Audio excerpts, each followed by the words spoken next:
এক নাম্বার খুশি হলো রোজাদার যখন রোজা রাখে, রোজা রাখার পরে যখন ইফতারের সময় হয় তখন আল্লাহ তাআলা সকল বান্দাদেরকে ক্ষমা করে দেয়। এক নাম্বার খুশি হলো এটা। দুই নাম্বার খুশি হলো আল্লাহ তাআলা ভোর রাত্রে মানুষ ফেরেশতাদেরকে দিয়ে খবর নিতেছে আমার কোন বান্দা মাগফিরাতের জন্য কামনা করছে, আমার কোন বান্দা নাজাতের জন্য কামনা করছে। যারা ক্ষমা চাচ্ছে আমি তাদেরকে ক্ষমা করে দিলাম, আর যারা জান্নাত চাচ্ছে আমি আল্লাহ রাব্বুল আলামিন তাদেরকে জান্নাতের ফয়সালা করে দিলাম। এটা হলো দুই নাম্বার রোজাদার। তিন নাম্বার রোজাদারের জন্য খুশির সংবাদ হলো কোন রোজাদার যদি সিয়াম সাধনার পরে ঈদগাহ ময়দানে আসে, আসার পরে সে যখন আল্লাহ তাআলার কাছে লুনাজানি করে, আল্লাহ তাআলা লুনাজানির কারণে ঈদে যেমন তার মনে আনন্দ উৎসব বেদনা খুব সুন্দর লাগে, তার মনে অনেক চমৎকার লাগে, খুশি খুশি লাগে, তখন সে যদি আল্লাহর কাছে ক্ষমা চায় আল্লাহ রাব্বুল আলামিন তাকেও ক্ষমা করে দেয়। আর যারা বেরোজদারি, রোজাদারের কাছে যেরকম ইফতারের মজা যেমন আলাদা, রোজাদারের কাছে যেমন সেহরি খাওয়ার মজাটা আলাদা, কিন্তু বেরোজদারির কাছে সেহরি খাওয়া কি রোজা রাখাও তার কাছে সুর সুর ভাব হয়, ঠিক না এটা? আর যারাই রোজাদার তাদের কাছে ঈদটা যেন খুব আরো চমৎকার লাগে। হয়তোবা তার নতুন জামা নাই, হয়তোবা তার নাই নতুন কোনো কিছু নাই, কিন্তু সে যে রোজা পালন করতেছে, সে যে ঈদকে পালন করতেছে, তার কাছে বিশাল বড় একটা আনন্দ মনে হচ্ছে। আর ঈদটাই হলো কার জন্য? রোজাদারদের জন্য, যারা সিয়াম সাধনা করেছে তার জন্য হলো ঈদ। সম্মানিত হাজিরিন, তাহলে আমাদের এই স্বাস্থ্যতার নিয়ামত আল্লাহ রাব্বুল আলামিন আমাদেরকে দিয়েছেন। এই মানুষ যদি এই নিয়ামত থেকে যদি আল্লাহ তাআলার কৃতজ্ঞতা প্রকাশ না করে, আল্লাহ রাব্বুল আলামিন বলছেন আমি তাকে কি করব? খুব আযাব দিব। এই জন্য আল্লাহ রাব্বুল আলামিন সূরা ইব্রাহিমের 7 নম্বর আয়াতের মধ্যে বলেন, লা ইন শাকারতুম লাযীদান্নাকুম ওয়া লা ইন কাফারতুম ইন্না আযাবি লাশাদীদ। তোমরা সতর্ক হও, আল্লাহ তাআলার কৃতজ্ঞতা প্রকাশ করো, আর আল্লাহ তাআলাকে বেশি বেশি স্মরণ করো। আল্লাহ তাআলা তোমাদেরকে যে নিয়ামত দিয়েছে এই নিয়ামতের কৃতজ্ঞতা প্রকাশ করো। সুখে হোক দুঃখে হোক তোমরা আল্লাহ তাআলার কৃতজ্ঞতা প্রকাশ করো। আর যদি কৃতজ্ঞতা প্রকাশ না করতে পারো, অবশ্যই ইন্না আযাবি লাশাদীদ, তোমরা আল্লাহর কাছে কি হবে? কঠিন আযাবের মধ্যে পড়ে যাবে, কঠিন আযাবের মধ্যে পড়ে যাবে। বিপদ আপদ সব আমাদের থাকবে, থাকার পরও আমরা শুকরিয়া করতে হবে কার? কথা বলেন, কার করতে হবে? আল্লাহ। একদিন মুসা আলাইহিস সালাতু ওয়াস সালাম, সংক্ষিপ্ত একটা ঘটনা বলি। মুসা আলাইহিস সালাতু ওয়াস সালাম আল্লাহর সাথে তুর পাহাড়ে যাইতেছেন আল্লাহর সাথে কথা বলার জন্য। কোথায় যাইতেছে? তুর পাহাড়ে। কি করার জন্য যাইতেছে? কথা বলার জন্য যাইতেছে। যখন তিনি কথা বলার জন্য যাইতেছেন, প্রতিমধ্যে তিনি দেখতেছেন একটা হরিণ রাস্তার মধ্যে দাঁড়ানো। মুসা যে রাস্তা দিয়ে যায়, এই রাস্তা দিয়ে কে দাঁড়ানো? হরিণ দাঁড়ানো। তখন তিনি ভাবলেন হরিণ অথবা আমাকে দেখে নাই। স্বাভাবিকভাবে মানুষ যখন হরিণ যখন মানুষ দেখে, হরিণ কি জায়গার মধ্যে দাঁড়িয়ে থাকে না চলে যায়? অবশ্যই চলে যায়। হরিণ, মুসা বলল হরিণ মনে আমাকে দেখে নাই, আমি একটু গলা ঝাড়ি দিই। তিনি গলা ঝাড়ি দিলেন, কিন্তু গলা ঝাড়ি দিবার পরও হরিণ আর যাই নাই। না যাওয়ার পরে হরিণ যখন মুসা আলাইহিস সালাতু ওয়াস সালাম হরিণের কাছে গেলে, তখন হরিণ মানুষের মতো জবান করে বললেন আসসালামু আলাইকুম, হে আল্লাহর নবী মুসা। মুসা আলাইহিস সালাম বললেন ওয়া আলাইকুম আসসালাম। হরিণ তুমি এখানে দাঁড়ানো কেন? তুমি কই যেতেছ? আল্লাহ নবী আপনি কই যেতেছেন? বলল আমি যাইতেছি, আমি তুর পাড়ে যাইতেছি আল্লাহর সাথে সুয়াল করার জন্য, মানে কথা বলার জন্য। বলল আসলে কি আপনি আল্লাহর সাথে কথা বলতে চান? বলল হ্যাঁ আমি আল্লাহর সাথে কথা বলতে চাই। বলল আপনি তো আল্লাহর সাথে কথা বলতে গিয়ে আরো সকাল জান, আজকে দেরি কেন? বলল আমার রাষ্ট্রীয় কাজ ছিল, এই জন্য আমি যাইতে তাড়াতাড়ি আসতে পারি নাই। বলল তো এখন? বলল তুমি কি জন্য রাস্তার মধ্যে দাঁড়াইলে? হরিণ বলল, মুসা বলল। তখন হরিণ বলল মুসা তুমি আল্লাহর কাছে যে কথা বলবে আজকে, আমাদের ব্যাপারে একটা আল্লাহর কাছে আবেদন করবে। কি? বলল আমরা যে জঙ্গলে বসবাস করি, এই জঙ্গলে আজকে দীর্ঘদিন বৃষ্টি হয় না, পুকুরের মধ্যে পানি নাই, জঙ্গলের মধ্যে যে গুহাগুলি ছিল এই গুহার মধ্যে পানি নাই, তুমি আল্লাহর কাছে দোয়া করবে, আল্লাহর কাছে আরজ করবে, আল্লাহ কি আমাদেরকে বৃষ্টি দিবে না? বৃষ্টি না দিলে আমাদের মারা পানি না খেয়ে মারা যাবে। যখন না খাবে, সন্তানগুলি দুধ পাবে না, সন্তানগুলি মারা যাবে। আল্লাহর কাছে একটু এই চুয়ালটা করবে। এই চুয়ালটা যখন মুসা আলাইহিস সালাম সর্বপ্রথম আল্লাহর কাছে যা গেলেন, যাই তিনি আল্লাহর সাথে কথা শুরু করলেন। কথা শুরু করে তিনি বললেন যে, আল্লাহ, আপনি কি ওই যে অমুক বাগানের মধ্যে, জঙ্গলের মধ্যে আপনার কিছু মাখলুক আছে, হরিণ, এদেরকে জঙ্গলে কি বৃষ্টি দিবেন না? তখন বলল, অবশ্যই বৃষ্টি তো আমি দিব। বলল, কবে দিবেন? বললে, এভাবে মেঘ হয় আবার চলে যায়, মেঘ হয় আবার চলে যায়, আপনি বৃষ্টি কবে দিবেন? আল্লাহ বললেন, আমি বৃষ্টি দেব 100 বছর পরে। কত বছর? 100 বছর পরে দিব। মুসা নবীর মনটা খারাপ হয়ে গেলেন। 100 বছর পরে দিলে এই হরিণগুলি কি আর বাঁচার সম্ভাবনা আছে? পানি তো নাই। মুসা আলাইহিস সালাম আল্লাহর সাথে আর কোনো কথা বলেন নাই। তিনি আগে যে রাস্তা দিয়ে আসছেন, এখন এই রাস্তা ছেড়ে দিয়ে তিনি অন্য রাস্তা দিয়ে যাইতেছেন। এখন হরিণের চোখ তো অনেক দূরে চলে যায়, প্রায় 60 মাইলের দূরে চলে যায় হরিণের চোখ। তখন হরিণ দেখতেছে, কিরে মুসা আসবে ওই পথে দিয়ে, মুসা দিয়ে অন্য রাস্তা যায় রে। হরিণ একবারে দৌড়াইয়া যায়, ওই জায়গায় ধরলেন, কি ও মুসা, তুমি এই রাস্তা দিয়ে আসার কথা, এখন তো এই রাস্তা, তুই ওই রাস্তা চলে যাও। বললো, আমার অবস্থা বেশি ভালো না। বললো, আল্লাহ কি, আমি যে তোমাদেরকে একটা কথা জিজ্ঞেস করলাম, আল্লাহর কাছে তুমি আর স্পর্শ করো নাই? বললো, অবশ্যই করলাম। বললো, কি বলছে? আল্লাহ কিছু বলে নাই? বললো, যেটা বলছে, আমার তো মন খারাপ হয়ে গেছে, কিন্তু তোমার আরো মন খারাপ হয়ে যাবে। বললো, কি বলো? বললো, হ্যাঁ, এই কথা যখন বলেছে মুসা আলাইহিস সালাম বলল, আল্লাহ যে কথা বলেছে এই কথা আমি তোমাকে বলতে পারবো না। বলল, আল্লাহ যেটা বলেছে এইটা তুমি আমাকে বলো। বলল, হে হরিণ। বলল, কি? বলল, আল্লাহ রব্বুল আলামিন বলছে তোমাকে যে বৃষ্টি দিবে 100 বছর পরে বৃষ্টি দিবে। কত বছর? হরিণ বলল, আলহামদুলিল্লাহ, আলহামদুলিল্লাহ। এই কথা বলার কারণে মুসার মনটা খারাপ হয়ে গেল। মুসা আলাইহিস সালাম বললেন, কিরে হরিণ, আমি পর্যন্ত খুশি হতে পারলাম না, তুমি কেন আলহামদুলিল্লাহ বললে? তখন হরিণ বলল, হে মুসা, আল্লাহ তাআলা পৃথিবীতে 100টি মায়া রেখে দিয়েছেন, একটা মায়া শুধু মানুষের মাঝে দিয়েছেন, আর 99টা মায়া আল্লাহ রাব্বুল আলামিন নিজের কাছে। এই একটা মায়ার মধ্যে 100 ভাগ করে আবার একটা ভাগ মানুষের মাঝে দিয়েছেন, আবার 99টা মায়াটা বিভিন্ন স্থানে দিয়েছে। যেমনি ভাবে কোনো মানুষের সন্তান যদি পানিতে পড়ে যায়, মা যেরকম চটপট করে, একটা মায়া পেয়ে যদি মানুষ যদি এই অবস্থা হয়, আল্লাহ রাব্বুল আলামিন আমাকে 100 বছর পরে বৃষ্টি দিবে। এই বৃষ্টি অবশ্যই, এই বৃষ্টির মধ্যে কোনো কল্যাণ রয়েছে, এই বৃষ্টির মধ্যে অবশ্যই কোনো কল্যাণ রয়েছে। এই কথা শোনার সঙ্গে সঙ্গে মুসার মনটা বড় খারাপ হয়ে গেলেন। মুসা বলল, হরিণে বুঝলো, আমি তো বুঝলাম না।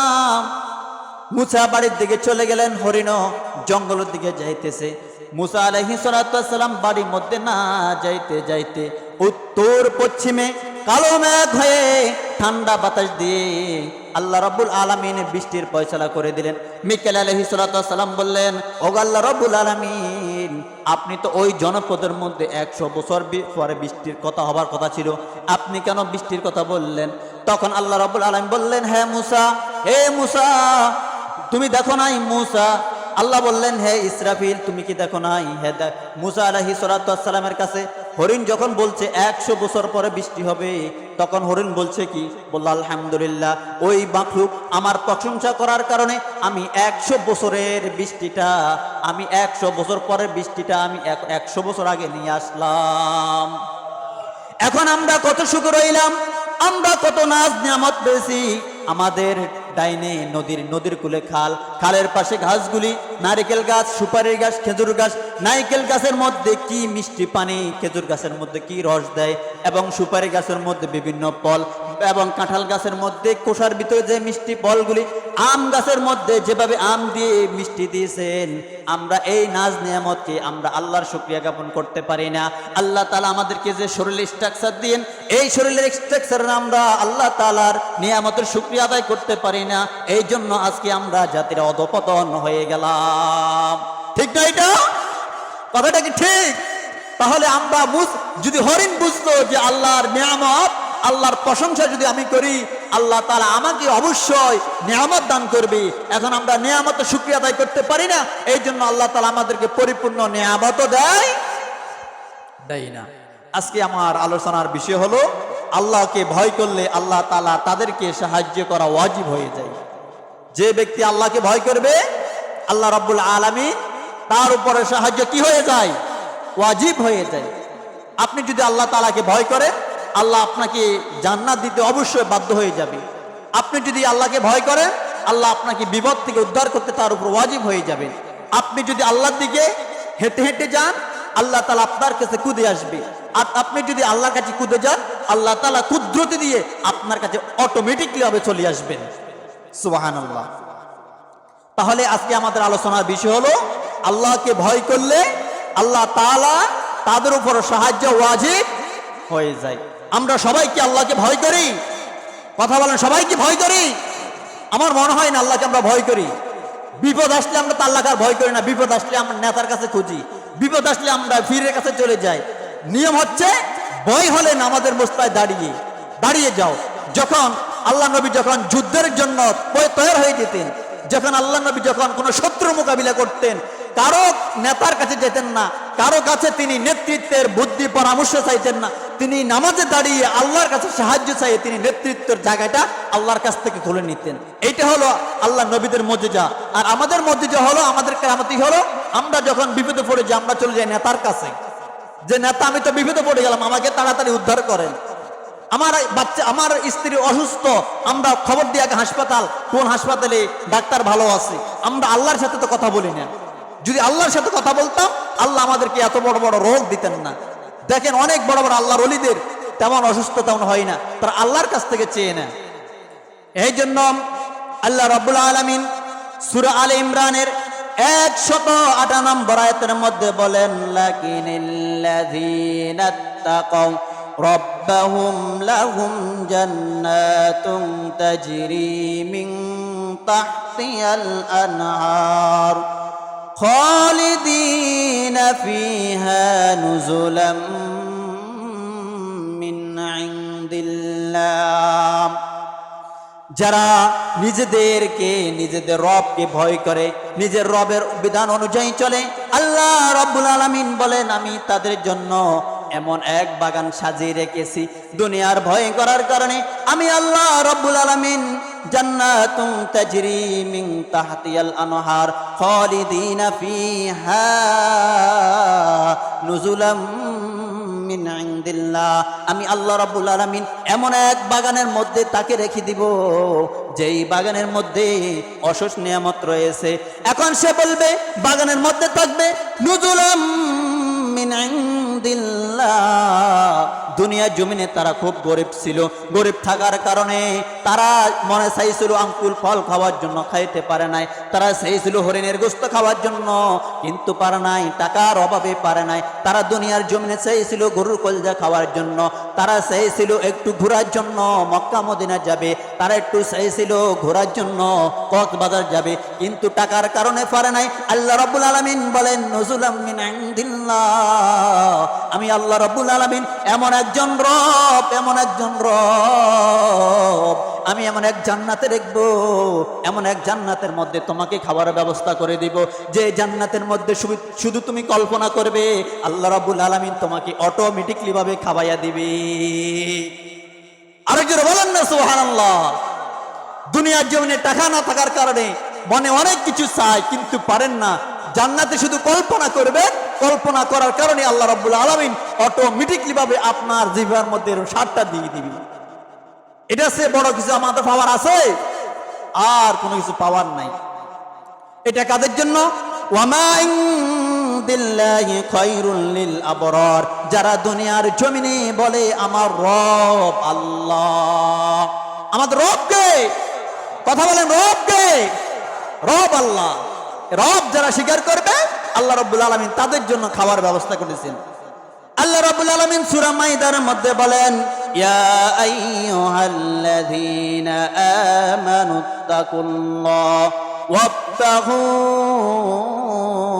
ইলাইহিল ওয়াসিলাতা ওয়াজাহিদু ফিল্লাহ ওয়াজাহিদু ফি সাবিলিহি লাআল্লাকুম তুফলিহুন। হে ঈমানদারগণ, যারা আল্লাহকে ভয় করে, আল্লাহ রাষ্ট্রকে কায়েম করার জন্য চিন্তা করে, তারা আল্লাহর দরবারে নৈকট্য লাভের জন্য রাতের অন্ধকারের মধ্যে আল্লাহর কাছে হাজির হয়ে যায়। আল্লাহর কাছে তারা পরস্পর সাহায্যের জন্য কামনা করে এবং অনুসন্ধান করে। আল্লাহর পথে আল্লাহর দ্বীনকে বাস্তবায়ন করার জন্য দাঁড়িয়ে থাকে এবং সাধনা করে। আল্লাহ রাব্বুল আলামিন বলছেন, তোমাদের জন্য তোমাদের জীবনটা সফল, তোমাদের জীবনটা সফল। আল্লাহ রাব্বুল আলামিন সূরা বাকারা 284 নম্বর আয়াতের মধ্যে বলেন, লিল্লাহি মা ফিস সামাওয়াতি ওয়া মা ফিল আরদি ওয়া ইন তুবদু মা ফি আনফুসিকুম আও তুখফুহু ইউহাসিবুকুম বিহিল্লাহ فيغفر لمن يشاء ويعذب من يشاء والله على كل شيء قدير। আকাশ সমূহে ও পৃথিবীর মধ্যে যা আছে একমাত্র এগুলো হলো একমাত্র আল্লাহর সৃষ্টি। কার সৃষ্টি? এই যে গাছপালা কার সৃষ্টি? আসমানের মধ্যে যে আমরা গ্রহ নক্ষত্র তারা রাজি দেখতেছি, এগুলা কার সৃষ্টি? এই যে আমুসব, যখন রাতের মধ্যে আমুসব পড়ে যায়, অনেক অন্ধকার হয়ে যায়, আল্লাহ রাব্বুল আলামিন আবার পূর্ণিমার চাঁদ দিয়ে গোটা পৃথিবীকে আলোকিত করে দেয়। এগুলা কার? কোনো মানুষের নয়। এই জন্য আল্লাহ রাব্বুল আলামিন বলেন, এই সব কিছু আমার হওয়ার পরও মানুষ যদি ইচ্ছা করে যে এগুলো সব আমার এবং আমাকে সিজদা করে, ফায়াগফিরু লিমান ইয়াশা ওয়া ইউআযিবু মান ইয়াশা ওয়াল্লাহু আলা কুল্লি শাইইন কাদির। আমাকে ক্ষমতাবান মনে করে, আমাকে তারা যদি রব বলে স্বীকার করে, আমি আল্লাহ রাব্বুল আলামিন তাদেরকে ক্ষমার ঘোষণা করে দিলাম, ক্ষমার ঘোষণা করে দিলাম। তারপরে বলেন সূরা বাকারার 285 নম্বর আয়াতের মধ্যে বলেন যে রাসূল সাল্লাল্লাহু আলাইহি সাল্লাম এবং তার রবের পক্ষ থেকে যারা ঈমান এনেছে, কিতাবের উপর ঈমান এনেছে, এই বিশ্বাস অবিচল চলে যদি আল্লাহ রাসূলের আনুগত্য করে, আল্লাহর জীবন বিধানকে মেনে চলে, আল্লাহ রাব্বুল আলামিন তাদের সকল গুনাহ ক্ষমা করে দিয়ে, তাদের প্রার্থনা কামনা করে দিয়ে তাদের জন্য সাহায্যের ফয়সালা করে দেয়, তাদেরকে সাহায্যের ফয়সালা করে দেয়। এখন সাহায্যের কথা তো বললাম, আল্লাহ তাআলা পৃথিবীতে কোন মানুষকে সাহায্য করলেন এমন নজির আসেনি? আছে না অনেক? কি নজির আছে? ঈসা আলাইহিস সালাতু ওয়াস সালামের তিনি চলে যাওয়ার পরে দাকিয়ানুসের বাদশার আমলে যে বাদশা ইউসুফ বিন নওয়াজের একটি ঘটনা। আমরা যারা কথা বলি, যদি কোনো গুরুত্বপূর্ণ কথা থেকে বাইরে থেকে কথা বলিয়েন, আপনারা কথা বললে সমস্যা হয়, আমার আরো 5-10 জনের সমস্যা হয়। যদি কোনো গুরুত্বপূর্ণ কথা থেকে বাইরে থেকে সারিয়ে আসেন। ঈসা আলাইহিস সালাতু ওয়াস সালাম জাবানের পর জবানায় বাদশা দাকিয়ানুসের আমলে একটা প্রাসাদের কাছে একটা এলাকায় একজন বাদশা ছিলেন ইউসুফ বিন নওয়াজ। এই ইউসুফ বিন নওয়াজ তিনি খ্রিস্ট ধর্ম পালন করতেন। খ্রিস্ট ধর্ম যখন রোম সাম্রাজ্য শাসন ব্যবস্থা ছিল খুবই অত্যাচারিত, এই দাকিয়ানুস সারা বাংলাদেশের সারা পৃথিবীর মধ্যে যত মানুষ ছিল যারা ঈমান গ্রহণ করছে তাদেরকে হত্যা করা শুরু করলো, তাদেরকে শুলিতে জড়ালো। তারা ঈসা আলাইহিস সালামকেও ফাঁসি দেওয়ার খুব ব্যবস্থা করলো। দাকিয়ানুস চলে গেছে, আর সে ইউসুফ বিন নওয়াজও দাকিয়ানুসের মতো খুব অত্যাচার নির্যাতন। এখন তিনি প্রতি বছরই যে তার মন্ত্রী পরিষদের মধ্যে পাশে মেলার আয়োজন করতেন। মেলার আয়োজন করতেন ওখানে। ওই মেলার মধ্যে তিনি যে গাছ পূজা, মাছ পূজা সব করতেন। তখন ওখানে অল পৃথিবীর যারা সারা দেশের মধ্যে, ওই দেশের মধ্যে যারা বড় বড় নেতৃত্ব স্থানীয় লোক আছিল, তারা ওখানে আসতেন। ওখানে আসি পূজাত উপস্থিত হতেন। এখন ওখানে 7টা যুবক আসছিলেন। 7টা যুবক যারা এসেছিলেন তারা ছিলেন ওই পরিষদের, ওই শাসন ব্যবস্থার এমপি মন্ত্রীর ছেলে। তারা কিন্তু পূজা করতেন না, তারা একবার চলে গেলেন। তারা যখন পূজা শুরু হলো, গাছকে যখন তারা দেখতে মানুষ সেজদা করে, তিনি কিন্তু সেজদা করেন নাই। তারা চলে যেতেন। এভাবে চলে যাওয়ার পরে মানুষের চোখে পড়লো, অমুক এমপির ছেলে আমাদের পূজায় উপস্থিত হয় না, অমুক মন্ত্রীর ছেলে উপস্থিত হয় না। এটা সমাজের মধ্যে একটা কানাঘুষা ছড়িয়ে গেল। সমাজের মধ্যে যখন কানাঘুষা শুরু হয়ে গেল, হওয়ার পরে বাদশা বলল, এবার দেখো আমাদের আগামীতে পূজা আছে, তোমরা দেখো এই লোকগুলি আসে কিনা। তখন বাদশা গোয়েন্দা বিভাগ লাগাই দিল যে এই 7 জন যুবক কি আমাদের এই পূজার উপস্থিত হয় কিনা। তো কি করলো, মেলা শুরু হয়ে গেল, সবাই সেজা দিয়ে থাকলো। এখন 7 যুবক এখানে পূজায় আসলেন, আসি দেখতেছে মানুষগুলি আগের মতো সেজদা করে। তখন প্রথম যুবক যায়, একটা গাছের নিকট বসে থাকলেন। হায় আল্লাহ, এই যে তারা যে গাছকে সেজদা করে, গাছ কথা বলতে পারে না, এই জমিন যে আল্লাহ সৃষ্টি করেছেন ওই আল্লাহর তারা ইবাদত করে না। প্রথম একজন বসলেন, দ্বিতীয়ত আবার বসলেন, আরেকজন বসলেন। কিন্তু এতে যে ঈমান আনছে, এই ঈমানের কথা বাচ্চা যদি জানে, বাচ্চা তাকে হত্যা করবে, এই জন্য তিনি বলে না। আবার আরেকজন আসলেন। এভাবে আস্তে আস্তে 7 জন আসলেন, কিন্তু একজনও কেউ ভয়ে কথা বলে না। আমি তো এখানে এসেছি ঈমান এনেছি, এই জন্য আমি এখানে এসেছি, কিন্তু তারা এসে কি জন্য? এখন একজন বলল, একজন ঈমান আনছে, ঈমান আনার কারণে তার ঈমানটা পদ্ধত হয়ে গেলেন, ঈমানের পরীক্ষাটা আরো বড় হয়ে গেলেন, তার ঈমানটা আরো বেড়ে গেলেন। তিনি বললেন, এই গাছের নিকট যে 7 জন যুবক বসছো, তোমরা কি জন্য বসেছো? আমি তো বলছি আমি এক আল্লাহর উপর ঈমান এনেছি। বাচ্চা যে কাজ করতেছে এই কাজ আমার কাছে পছন্দ না। বাচ্চা যে কাজ করতেছে, গাছ পূজা, মাছ পূজা, এটা আমার কাছে পছন্দ না। 7 জন যুবক বলল, আমরা এক আল্লাহর উপর ঈমান আনছি। এই কথা যখন সমাজের মধ্যে, রাষ্ট্রের মধ্যে ছড়িয়ে পড়লেন, রাষ্ট্রের মধ্যে ছড়িয়ে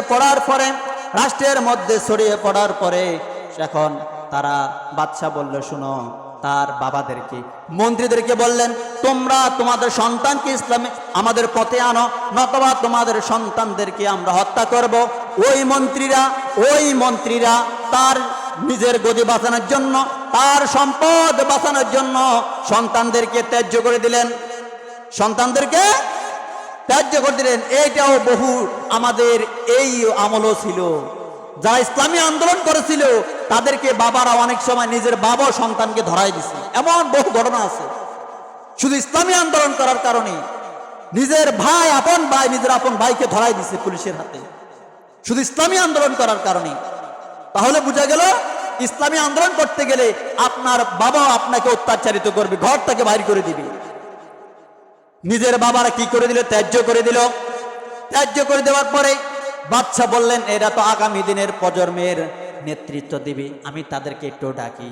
আবার ডাকলেন, ডাকার পরে বলল, তোমরা এখনো ছোট মানুষ, তোমরা এখনো বুঝো নাই, তোমরা এখনো টকবগে যুবক, আমি তোমাদেরকে 3 দিন সময় দিলাম।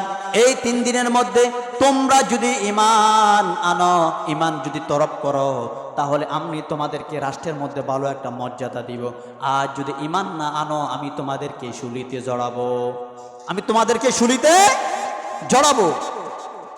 এই কথা যখন বলেছে, বাদশা বলেছে, তোমাদেরকে 3 দিনের সময় দিলাম, 3 দিনে তোমরা যদি আমার উপর ঈমান না আনো, আমার মুক্তি পূজা না করো, তোমাদেরকে শুলিতে জড়াবো। এই 7 জন যুবক চিন্তা করলো, বাদশা তো আমাদেরকে অত্যাচার নির্যাতন করবে, এখন আমাদের দরকার আমরা একটু সামনের দিকে আসি, একটু জিকির করি, লা ইলাহা ইল্লাল্লাহ, লা ইলাহা।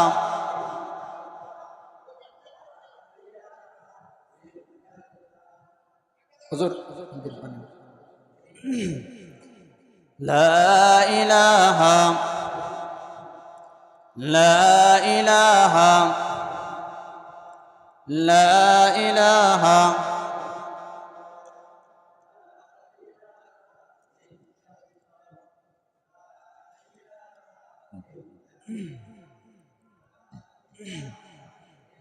লা ইলাহা ইল্লাল্লাহু মুহাম্মাদুর রাসূলুল্লাহ।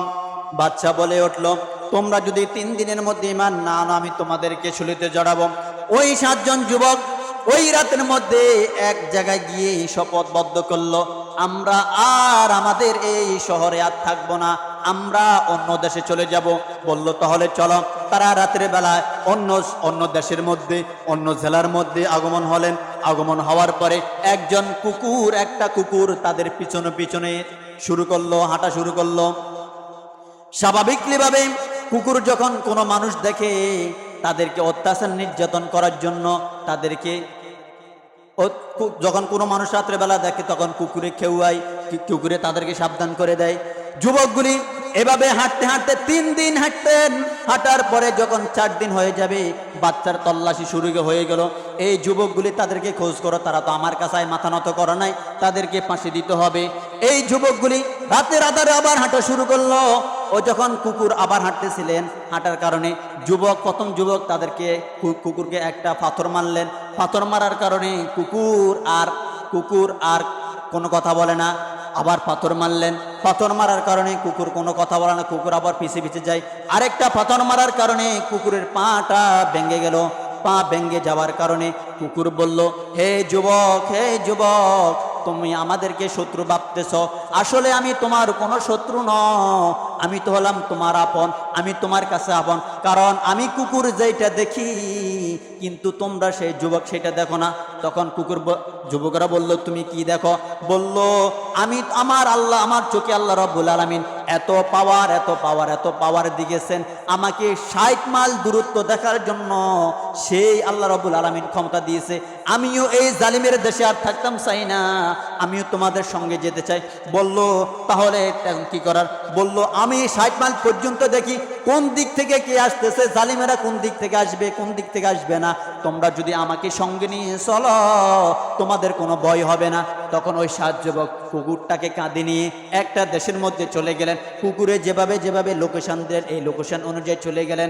যখন তারা যায় বলল যে, যখন মধ্যে একটা জায়গার মধ্যে চলে গেলেন, একটা পাহাড় দেখলেন। পাহাড় দেখার পরে কুকুর বলল, আপনারা এই পাহাড়ের মধ্যে থাকেন, এই পাহাড়ে উত্তর অঙ্গনে পূর্ব দিকে একটা গর্ত আছে, আপনারা এই গর্তের মধ্যে থেকে যান। তখন ওই কুকুরটা গুহার সামনের মধ্যে বসে রইলেন। ওই 7 জন যুবক গুহার মধ্যে বসে রইলেন। গুহার মধ্যে যখন বসে রওয়ার পরে আল্লাহ রাব্বুল আলামিন সূরা কাফের 10 নম্বর আয়াতের মধ্যে বলেন, ইয আওয়াল ফিতিয়াতু ইলাল কাফি ফাকালু রাব্বানা আতিনা মিন লাদুনকা রাহমাতাও ওয়া হাইয়্যি লানা মিন আমরিনা রাশাদা। যখন যুবকগুলি গুহার মধ্যে আশ্রয় নিল, তারা দোয়া করলেন, قالوا ربنا آتنا من لدنك رحمة وهيئ لنا من أمرنا رشدا। হে আল্লাহ তাআলা, তুমি আমাদের রব, তোমার বিশেষ মদত চাই এবং তোমার রহমত চাই। তুমি তোমার রহমত দিয়ে আমাদেরকে হেফাজত করো। তোমার রহমত দিয়ে আমাদেরকে কি করো? হেফাজত। আমরা অনেক সময় দোয়া করি না? আমরা আমাদের জীবনে দোয়া করি, আমাদের সর্বাঙ্গে আমরা দোয়া করি, ঠিক কিনা? এখন যুবকগুলি দোয়া করলো, আল্লাহ তোমার কুদরতি দ্বারা আমাদেরকে হেফাজত করা। আমরা তোমার উপর ঈমান আনার কারণে আমাদের উপর অত্যাচার নির্যাতন শুরু হয়ে গেল। এই যখন বলেছে, তখন আল্লাহ রাব্বুল আলামিন তাদেরকে ঘুম পড়ায় দিলেন। আল্লাহ রাব্বুল আলামিন বলেন, ফাদারাবনা আলা আযানিহিম ফিল কাহফি সিনিনা আদাদা। আমি তাদেরকে গুহার মধ্যে ঢুকাইয়া তাদের কান বন্ধ করে দিলাম। বছরের পর গভীর নিমজ্জন দিলাম। এক ঘুমের মধ্যে আমি আল্লাহ রাব্বুল আলামিন তাদেরকে 309 বছর ঘুমাইয়া দিলাম। আমার মনে হয় আপনারা ওয়াজ বুঝেন নাই। ওয়াজ বুঝলে সুবহানাল্লাহ বললে পুরো এলাকা খবর হবার কথা ছিল। তারা আমার ইবাদত করার কারণে, আমার উপর ঈমান আনার কারণে ওই গুহার মধ্যে আমি 309 বছর তাদেরকে ঘুমাইয়া দিলাম। সাহায্য কিভাবে? যখন তিনি 309 বছর তারা ঘুমালেন, ঘুমার পর আল্লাহ রাব্বুল আলামিন বলেন, সুম্মা বাআসনাহুম লিনা'লামা আইয়ুল হিজবাইন আহসা লিমা লাবিসু আমাদা। আর আমি তাদেরকে উঠিয়ে এই কথা স্মরণ করে দিলাম, কে কতক্ষণ ঘুমাইলো। তখন একজনও বলল আমরা মনে হয় সকালে ঘুম গেছি, এখন বিকাল হলো। আরেকজন বলল না মাত্র 3 ঘন্টা ঘুমাইলাম। আরেকজন বলল না আমরা আর অল্প কতক্ষণ ঘুমাইলাম। এভাবে করতে করতে তারা বাজারে গেলেন। এখানে অনেক বিস্তারিত কাহিনী, যেহেতু সময় নাই এখানে অনেক কাহিনী। তারা বাজারে গেলেন, বাজার যায় তারা রুটি কেনার জন্য গেলেন। রুটিওয়ালার কাছে যখন টাকা দিলেন, টাকা দেখে রুটিওয়ালা বলল কি, ওই লোকে রুটি কেনার জন্য গেল, যাই বলতেছে ভাই একটা রুটি কত? বললো একটা রুটি হলো 10 টাকা। দূর মিয়া, আমরা পাগল নাকি? কালকে 4 রুটি নিলাম, এক টিয়া দিই, অনকন একটা রুটি 10 টাকা। এটা আশ্চর্যের বিষয় না। ওরা যে 300 বছর ঘুমাইছে, ওরা কি এটা জানে? ওরা দেখতে রাস্তাঘাট সব পরিবর্তন হয়ে গেল। তখন ওই দোয়ানদারের সাথে তর্ক হয়ে গেলেন। এভাবে করতে করতে এলাকার চেয়ারম্যান মেম্বার জানে গেলেন। এলাকার মেম্বার স্যার মানে তাদের টাকা দেখলেন, দেখিয়ে দেখতেছে টাকার মধ্যে সাল অনুযায়ী তাদের এই টাকার বয়স এবং তাদের ঘুমের বয়স 309 বছর হয়ে গেলেন। আর অনেক কাহিনী আরেকদিন শোনাবো। তাহলে আল্লাহ রাব্বুল আলামিন আমাদেরকে তার ইবাদত করলে আল্লাহর সাহায্য তো ওয়াজিব হয়ে যায়, এটাই হলো খুব প্রমাণ। ঠিক আছে কিনা?